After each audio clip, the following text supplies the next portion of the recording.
Humenskí plavci pripravili v uplynulú sobotu 1. októbra v Humennom súťaž o cenu plaveckého klubu Chemes Humenné s medzinárodnou účasťou.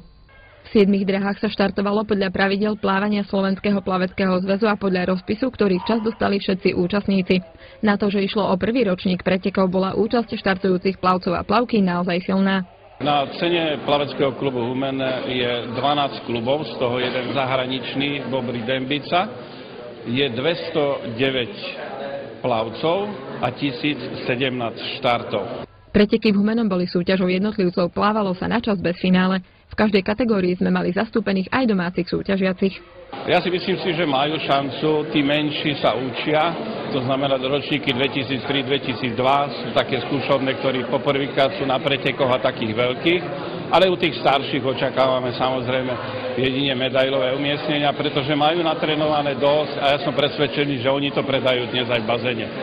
A padli veru aj medailové umiestnenia. Filip Levický získal 5 zlatých, 2 strieborné medaily, Matej Micikáš 2 zlaté, 4 strieborné, 3 bronzové, Tibor Hodbot 3 zlaté a 3 bronzové, Martin Babiak 2 zlaté, 5 strieborných a 2 bronzové medaily. Darilo sa aj iným našim reprezentantom, spomenúť môžeme Petra Semanca, Viliama Terkoša, Tomáša Horváta, Olivera Firkaľa, zo žien a dievčat Adrianu Karnajovu, ktorá získala striebornú aj bronzovú medailu, ale aj Alexandru Kušnírovú či Paulu Savovčíkovú. Súperi a súperky však tým našim dali zabrať.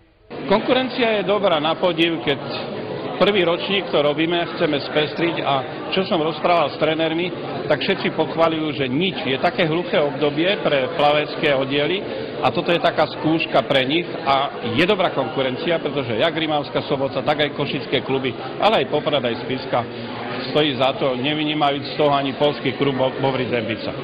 Opäť sa potvrdilo, že humenskí plavci a plavkyne majú svoje stabilné miesto na plaveckej scéne Slovenska.